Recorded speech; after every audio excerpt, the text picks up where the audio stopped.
This country has history.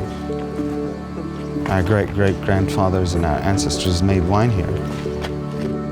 This is where it all started. To me, it's heaven. It's rugged, mountainous, beautiful in summer. It's foggy, it's misty, it's humid, it's dry. I could not wish for a better playing field to make wine in. My name is Eddie Chami of Mersal Wine, supporting farmers, supporting indigenous grapes, and getting these wines out there with Made in Lebanon on the label. صعوبات اللي هون بلبنان. In Lebanon is very difficult life. ما بتمنى يا شباب انه مثلا لاجئ سوري عامل هيدا نبيد شفقوا عليه اشتروا هيدي القنينه. لا، اذا مش طيب هالنبيد حدا يقول لي مش طيب نبيده. ما بزعل. مشان نحسن النوعيه اللي عم نشتغلها اكثر. This region has always lived through crisis. World War I, World War II, devastation, earthquakes, and we still made wine. War, diesel shortages, electricity cuts will not stop us.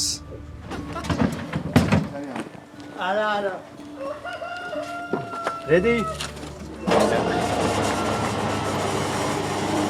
Yeah, we're gonna go down, pick, and then send the grape out.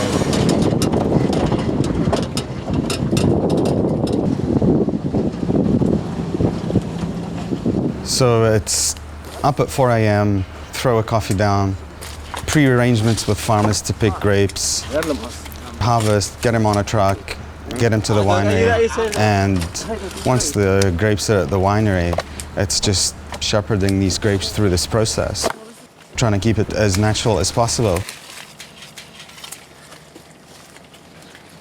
It's 8:45 a.m. We have 15 minutes before the electricity is off, so we have to load this cable car with these 5 cases, send it over, make sure it gets to the other end within the next 15 minutes, otherwise we'll have grapes stuck over here for about 6 hours. We usually have a generator there, but we don't have diesel to run the generator. Let's go. Small pick, but we needed to finish that. We promised this farmer we would pick it, so he was quite anxious. When you can build a relationship with the vineyard and the farmer is more certain about the end result. He's going to get rewarded for working this vineyard, so he'll maintain it well.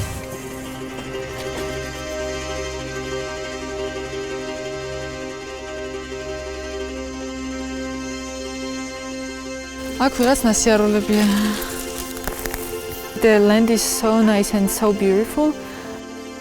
We cultivated them after such a long time. Now, after every rains, we have those new greens coming up really quickly. They are so beautiful.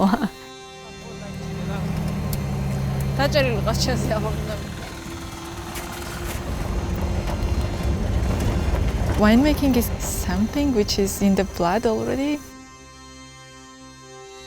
We are 5 generations who lived in this place.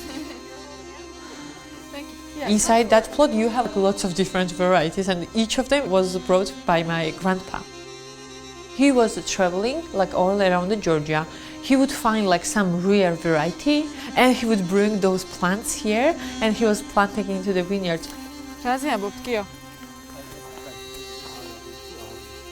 You know, in the Soviet period, each region was supposed to produce something different, and Imereti was not supposed to produce wine. So people start to cut the vineyards and remove their roots. When vineyard is dead, and it means that like you are losing someone very close to you. Like when you cut your arm or something. Yeah. So To work in the same areas and replant them, it's like beautiful feeling. So this place is our new baby. Our perspective was like, You need to invest now if you want to have like adult vineyard after 20 years. And because of that, like we decided, let's plant it and let's kind of be prepared for the future, because vineyard is like a key of our happiness. If we are winemakers and grape growers, we need to do our work as best as possible. When the young generation is willing to continue that, then you see there is a hope. That is a kind of a future of Georgia, like for sure. It's always been a dream of mine since I was a child that I wanted to have my own winery. I didn't really have anybody I could bounce anything off of, except for Mireia, but she was in another country. She would call me like, okay, I think I have to pick. I think I want to pick, but they're all telling me no. Yeah, so I had people questioning me so much. that were our vineyard management team. I look back and I think about it, like if I was a male, like would they treat me like that? No, I don't think so. So what we look at when we taste it is not only the flavor profile, but the seeds. If it's green, then it still has some time to go, but if it's brown like this, it's really close to being ready to pick. In Europe, like, the traditions, and it's just like, no, you're a woman, you cannot make wine. In Santa Barbara County, you have like a larger percentage of women winemakers. So it's really important to be like here for each other and try to support each other. If you can purchase grapes from a woman that's been here, a pioneer, and that has a vineyard and owns a vineyard, that's like our dream. If we can buy just that mountain there and plant some grapes, we would. We always dream about that. And but dreams are good because dreams do come true eventually. They do. And we're living proof of that. Yeah.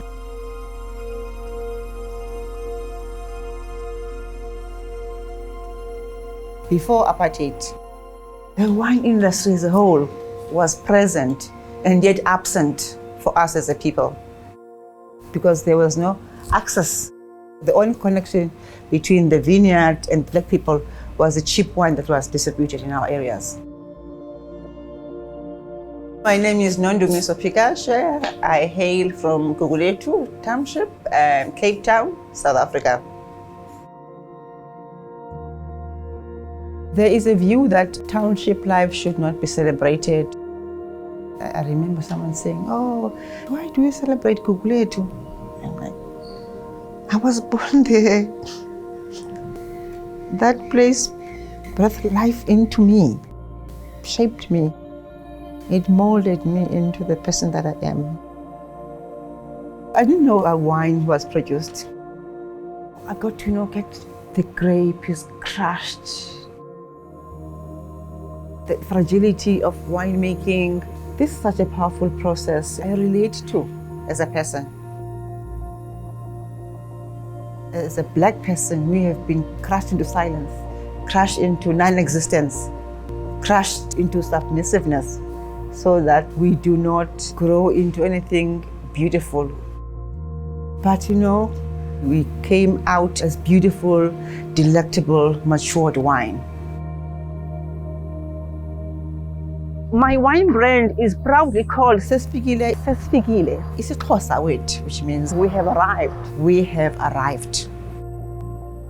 This is a beautiful quality wine. It must go with my story. I do not want to be positioned as some kind of charity.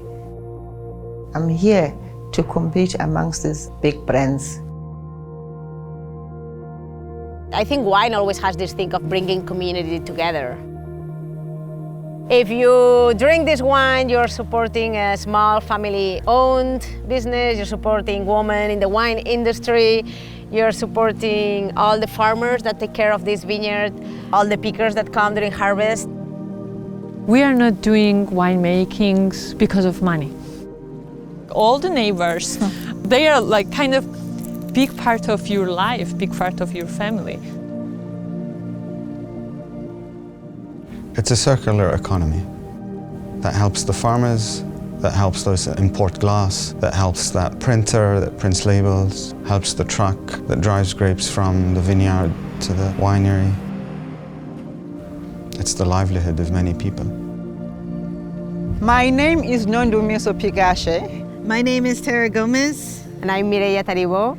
I'm Gvanta Vuadza. And I'm Baya Vuadze. Maria Frangi. Abdullah Rishi. Every wine Has a story. And this is our story. My story. My story. my story.